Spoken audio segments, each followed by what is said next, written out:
Talk to me. I'm Dr. David Tahernia, and we're going to talk about new technology in spinal surgery.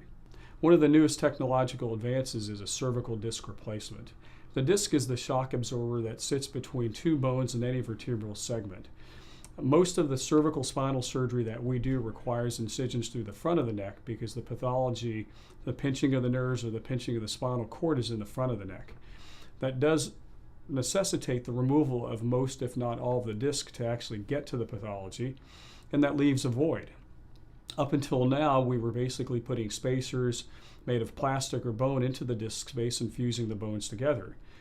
This particular device is part of a clinical trial that we're involved in. It is not available to the regular public, but we are certainly providing research to see if this particular technology is going to be effective for our patients in the future. And we have clinical data that dates back from 7 to 10 years now, and the results are fantastic. The other exciting development is the ability to replace the joints in the lumbar spine. With the lumbar spine, we are actively involved in a clinical trial assessing the efficacy of facet joint replacements. The facet joint is this structure right here and this structure right here. With the facet joint replacement, you actually remove the diseased bone and you replace it with this particular device.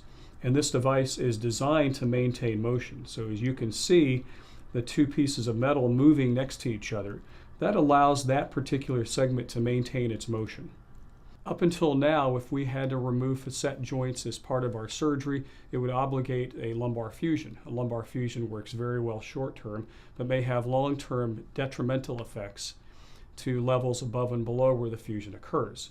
With this particular device, again, you are maintaining motion, and not only will the range of motion of the lumbar spine be improved relative to a fusion, but it may prevent the level above and the level below from breaking down during one's lifetime, and hopefully preventing any additional surgeries in the future.